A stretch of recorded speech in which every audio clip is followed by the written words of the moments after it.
Hey everybody, this is your brother, Narada, Michael Walden. Welcome to All In, my podcast where we break down music, life, and love, interviews, and conversations. Let's get into it. Otis, I love you. Hey man, what you doing wearing orange also? I'm trying to be like you, man. Yeah, right. You Good called, you morning. said, write a smash for the Temptations, the honoring the 60 years. When we Yeah, were kings, your beautiful yeah. lyric, your beautiful idea, your vision. I'm gonna sing a little bit for you just to get the thing going. Okay. When we were kings, we had it going on so strong. When we were kings, we had it going on so strong.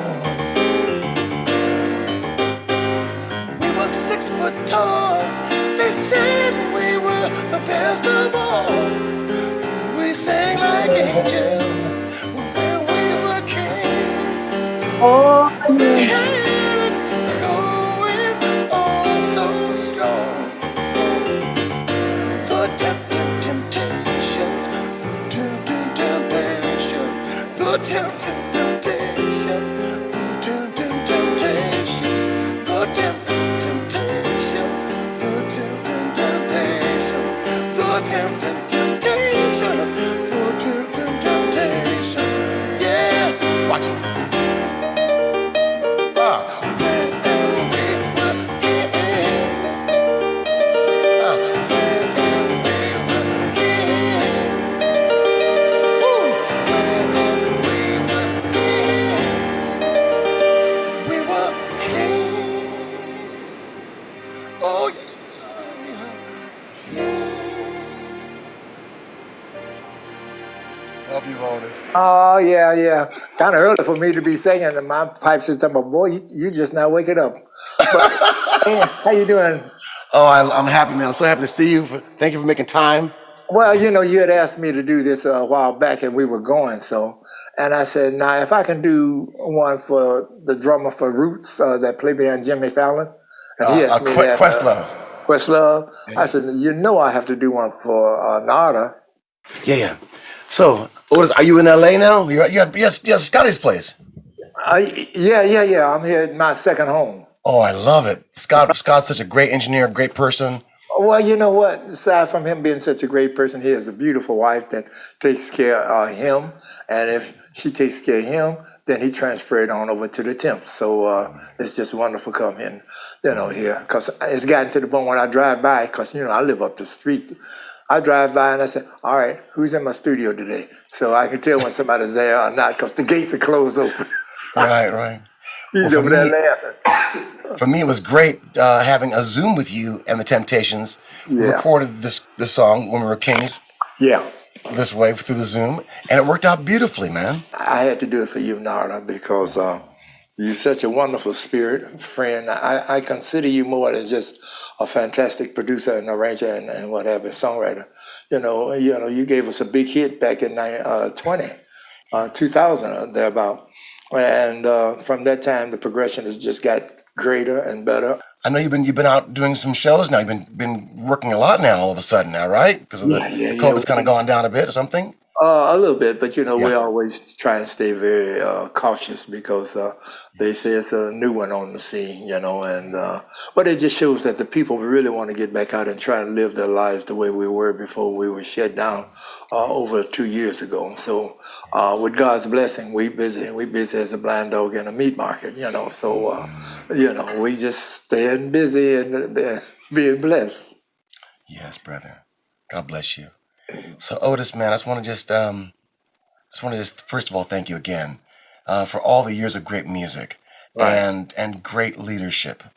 You have really been the force to keep the Temptations fire alive throughout these years, and always supreme music, always beautiful music. And I know that's largely due to your high integrity, wisdom, knowledge, and your pure love of music. You know, Yeah. when I work with you, I can just feel it around you, what you love and what you generate. Can you speak about your pure love of music, just to start this thing off? Well, my pure love of music began when I was a little shorty doo-wop down in Texarkana, and I was raised by two wonderful grandmothers. And my grandmother on my father's side, Mama Gooden, all she would listen to was gospel. Mahalia Jackson, harmonizing for Swan Silvertones, the great gospel groups of that era. So I was steeped with that kind of music being, within me. So when we came to Detroit in about 1950, 51, it was at the very embryonic stages of rock and roll. Elvis Presley, Chuck Berry, James Brown, a lot of those early cornerstone acts. So I'm a little short of doo-wop, and I'm listening. I said, "Wow, that's different music," from what I heard growing up. And when I went, like I've often said, when I went to the Fox Theater in Detroit, Michigan, and see, Detroit, the Fox Theater is the second largest indoor theater in America. Radio City is first. So I'm about 15 or 16 years old, and it housed 5,000 people. And I was very impressed when I saw what was happening down on the stage of five guys on stage, the Cadillacs, Frankie Lyman and the Teenagers, the Royal Jokers, a lot of the great single artists at the time. But to see five guys in control of 5,000 people in the Fox Theater, I was impressed, and that's when I said, I want to do that. So I set out on a quest to try and formulate my own group at the time.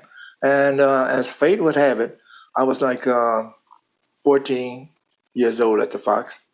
Now, would you believe, 7 years later, I was at the Fox Theater, the Temptations. Now, mind you, at the time, the Temptations consisted of Paul Williams, Eddie Kendricks, Elbert Bryant, Melvin Franklin, and myself. So we were getting the same kind of adulation as I saw with the Cadillacs and the Royal Jokers and Frankie Lyman and the Teenagers. But I think, see, God in his infinite wisdom brought me along at that point in time, because Detroit has always been known for the big three, Ford, General Motors, Chrysler. But that was the birth of Motown back during the early 60s, and we just happened to be at the right place at the right time. And to not knowingly being at a company that will really become an institution, a constitution, or whatever you want to call it in the business, because the 60s, like I said, when we have our show, there's a sit-down section in our show that I would sit down and I would talk to the people. And I look back at my life and I tell them, I would never denigrate the CBS, the Warner Brothers, the Polydors, the big heavyweight acts at that time, recording companies. But still and yet, God in his infinite wisdom brought that little two-story family flat, 2648 West Grand Boulevard, together during the 60s at a very tumultuous time, which, the racial thing was at an all-time high. And when I look back at it, that company was brought along at that time because we needed what Motown stood for, as far as great music and teaching the artists how to really be consummate artists. And the music that came out of Motown was like a soothing ointment to a troubled soul. And we were. America was really, we were going through it.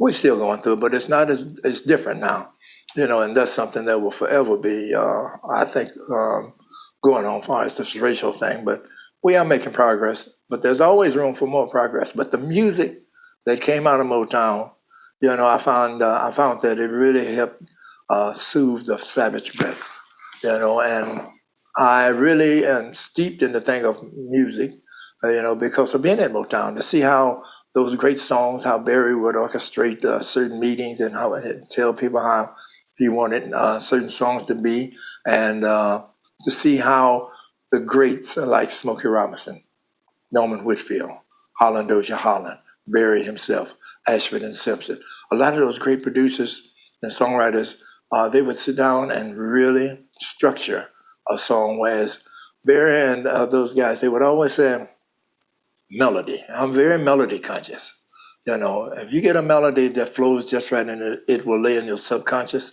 that's one of the most important factors of being in the business and making good music. Because when it's off the radio and you find yourself, even after you've heard it, and you're talking about whatever the melody is, your harmony, you say, that's the mark of a great song, a good song, because it'll lay in the subconscious even after it's off the radio.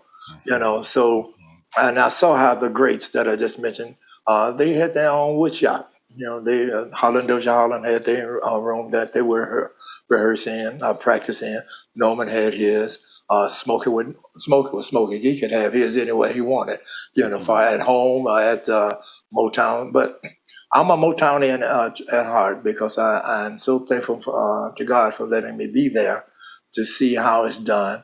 And here it is, 60 years later. And those songs that came out of Motown are still fantastic today. I mean, commercials. I've been on elevators and I heard, some of the Tim songs, the Supremes or the Four Tops.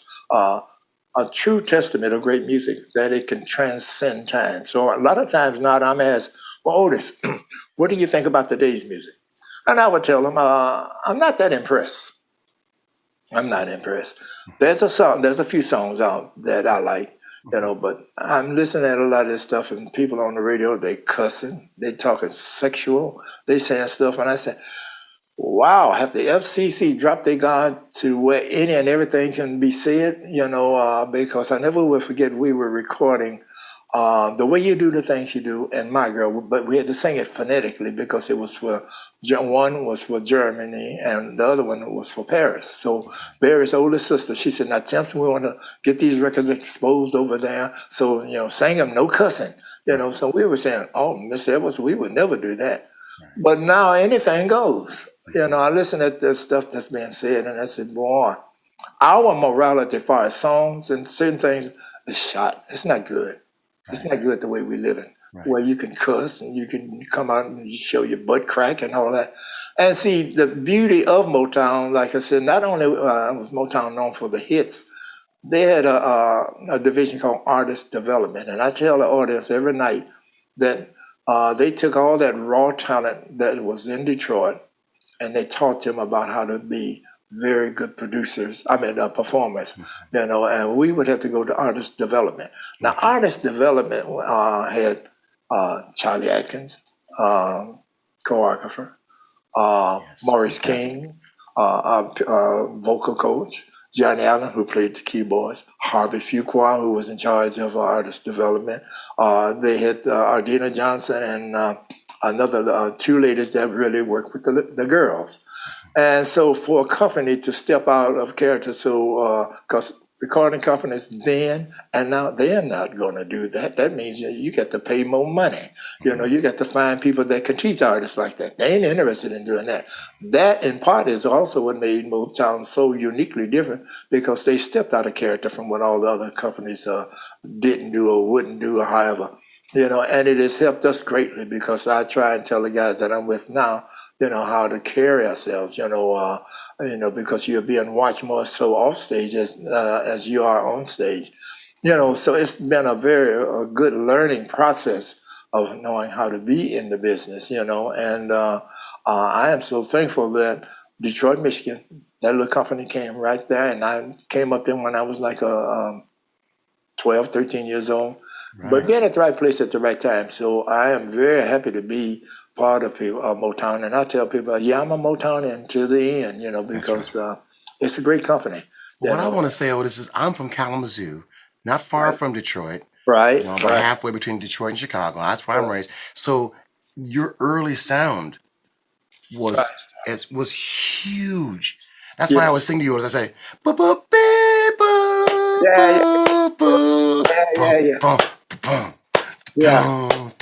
Right. I mean, it was everywhere. Yeah. Just the sound, man. The sound. I'm telling you. And I need you to speak about that. How that was made, how you made those records. Can you just talk about that for 1 second so we can really appreciate that more?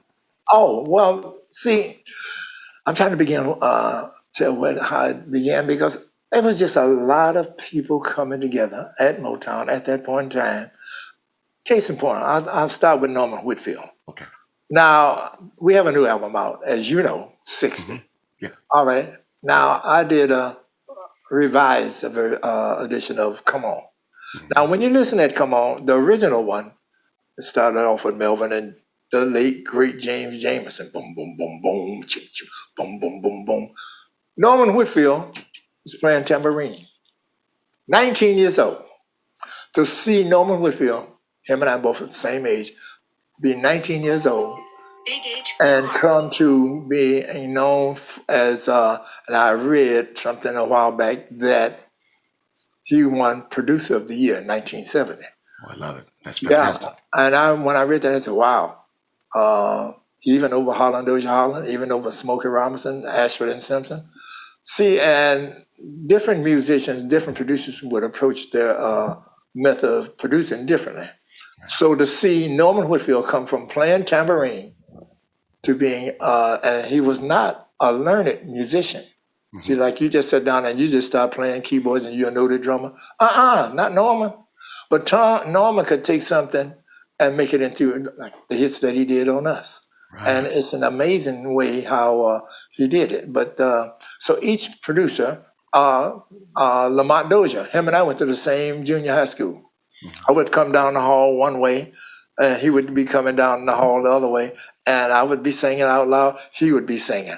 And when we got to our homeroom doors, we looked at each other and we kind of said, yeah, man, you don't sound good. Yeah, you sound good too. So to see brothers like that, of that ilk, come from that to be noted songwriters and producers. Yes. Eddie Howland, we had to take him. Brian had started making money. We took, Brian Holland gave us the Temptation with Eddie Holland in the car. We had to drive down south to Atlanta, Georgia, to the Royal Peacock. And I guess Eddie said, yeah, man, y'all got this here road stuff. I don't like it. It's too whatever. To see him come from being an artist, because he had a record I called Jamie that Barry, I think, wrote, or Eddie wrote. And but he said, no, the road life wasn't from him. He concentrated on being a lyricist. Yes. And so even today, when I listen at whatever they do, I would say, let me listen to Eddie Holland, because to me, he's one of the best lyricists that have ever existed, because, and I watched these brothers, Brian Holland, I would listen at what they would do. And so one day, now I'm sitting and listening at what he did on the tops, and I said, he got some different kind of chord structure going on, more so than anybody else. I read in the book called Where Did Motown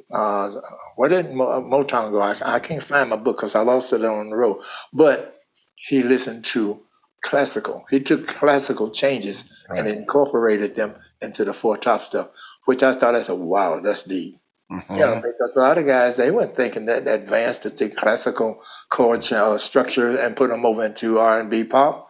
But that was Brian Holland. And Eddie Holland and Lamont Dozier, and Smokey, Smokey told me how they came up with The Way You Do the Things You Do. Okay, and tell me about he's telling me that he calls me Oak, O-A-K. He said, Oak, if it wasn't for you, I don't care. All the other great guys that you had around, it wouldn't be no Temptations if it wasn't for you. That's right. I said, I'm going to leave it alone if that's the way you feel. He said that, Barry Gordy has said it. Various people said, man, you have been surrounded by some of the best singers, but you're still here. But, to watch how, when Smokey told us about The Way You Do the Things You Do, he said, Oak, we were on the highway coming home. I think it was him and Bobby Rogers, messing around, singing and whatever. And I guess the idea hit him and Bobby, the way you do that, we'll cut that on the Temps. And so at that time, David Ruffin, Eddie Kendricks, Paul Williams, Melvin, and myself, we were together at the time. And he called and we came to the studio. He said, I got this song I want you to bring the guys so we can record. And it was a cold January night. And so we were walking to Motown. And this might sound eerie, but it's the truth. Those names that I just mentioned. Yes. I'm in the back. Melvin was walking back with me. Eddie, David, and Paul was in front of us. And I said, these are the 5 guys that's going to make history. It's like God spoke to me and said, now, Otis, you've been through certain, these 5 guys is going to get the Temps to be known very prominent. Okay, got to Motown and went upstairs. Smokey took us upstairs and he sat down. He passed out the lyrics. So I'm reading it. You got a smile so bright. Could have been a candle holding you so tight. I'm saying, man, this is some BS. This is some hokey ass stuff here, you know. So anyway, we went downstairs in the studio and we recorded it. Smile so bright.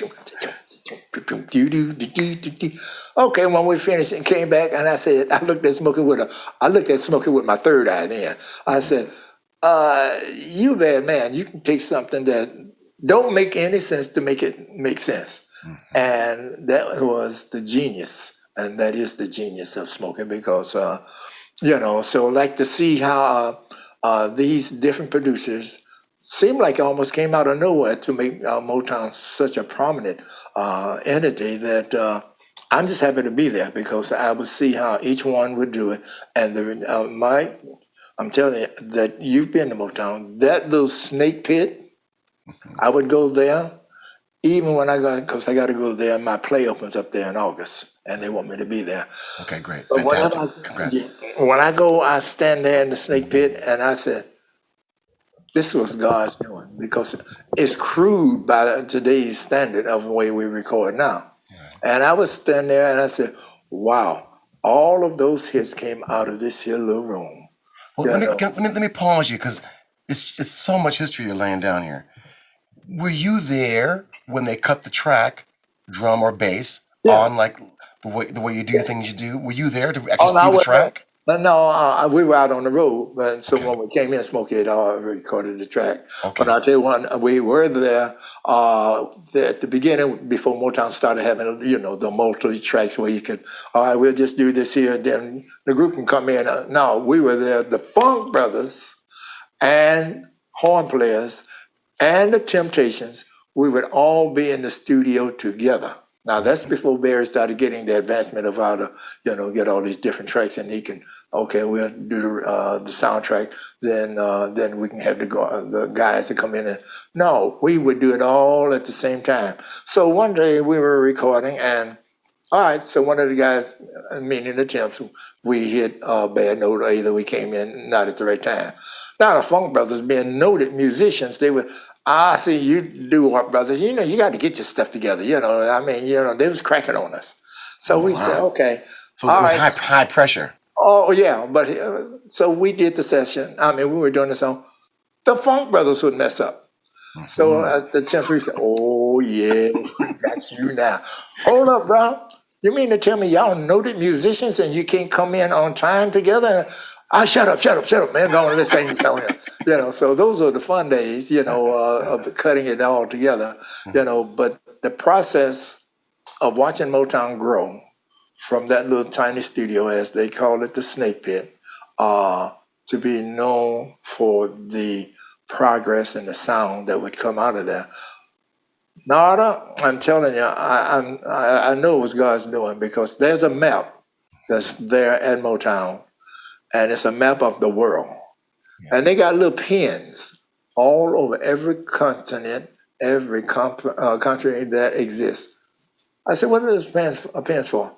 Otis, people have come even from Russia to Detroit to see Motown studio.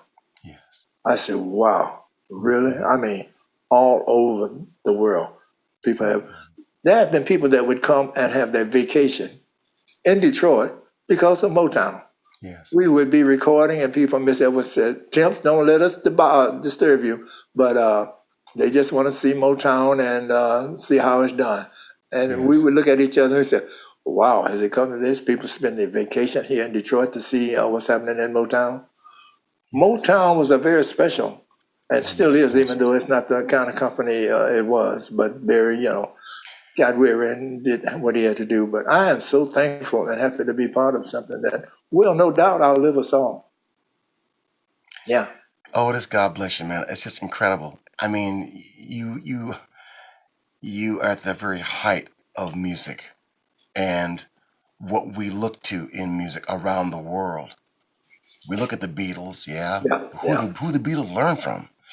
You all, Mary Wells, Smokey Robinson, the yeah, Motown sound, Little Richard, of course. yeah, yeah, I mean, it's incredible when you really stop and think about it. And then the evolution of the sound, of yes, how Temptation started. Look at the clarity of how yeah, they recorded my man Eddie on, like, say, you mentioned the way you do things you do. Back yeah. at that time, I'm wondering, were you taking, as a technical question, were you guys taking a lot of takes on vocals, or would it be like only an hour worth of work? Would it be? Can you explain how Oh, many? well, Yeah. a lot of that would depend on the producer. Okay. If we see Smokey is a breeze to work with.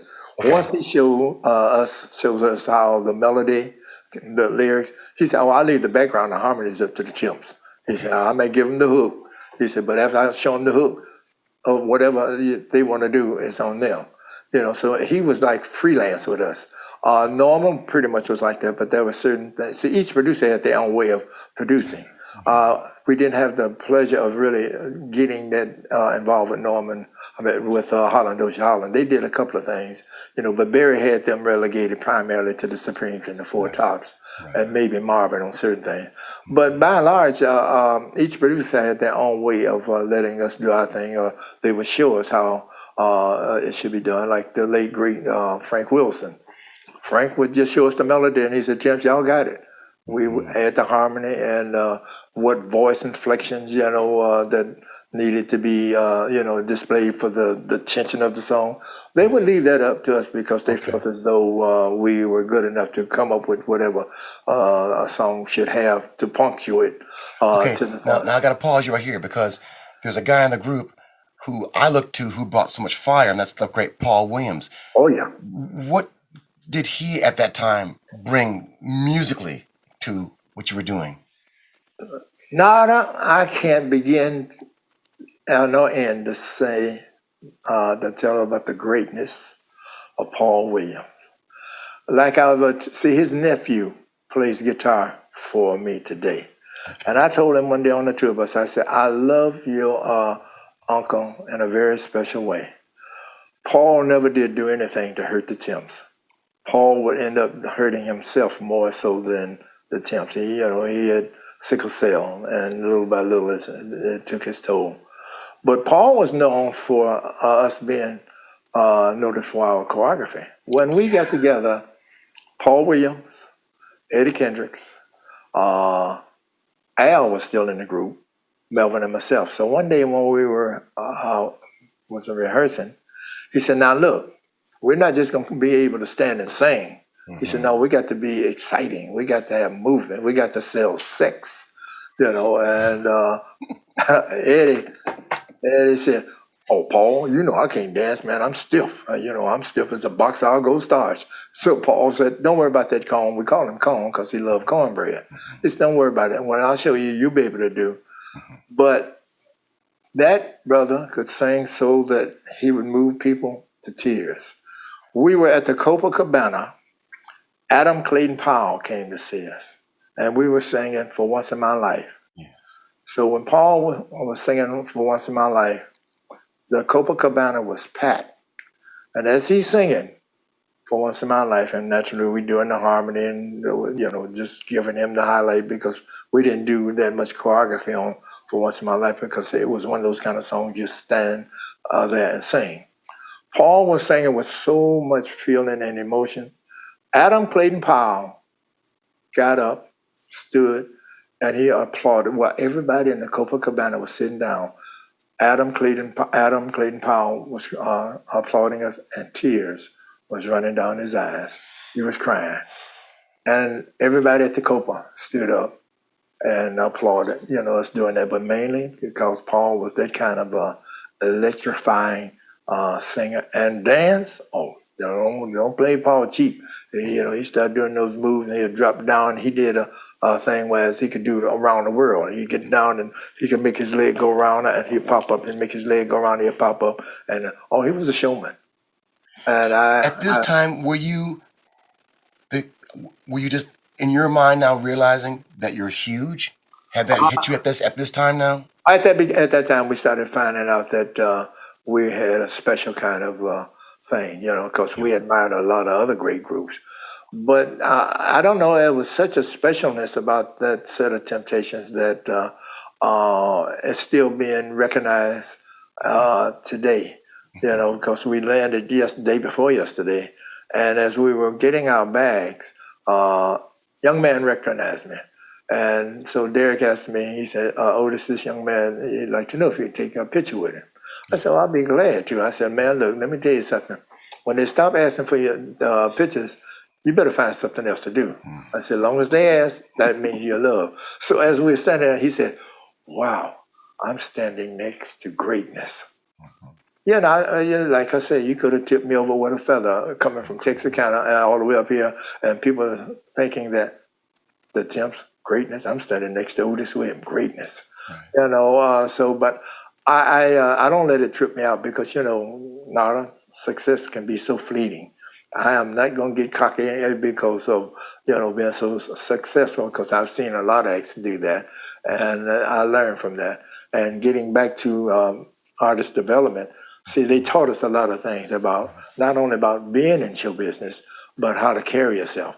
And like I tell people, Maurice came one day after we were finished rehearsing. We were getting ready to run out of rehearsal. We were like little petulant kids. Maurice said, Temps, hold up, come on back and sit down. I said, oh, Pops, I thought you said we were through. He said, yeah, well, but there's some things I want to tell you guys about.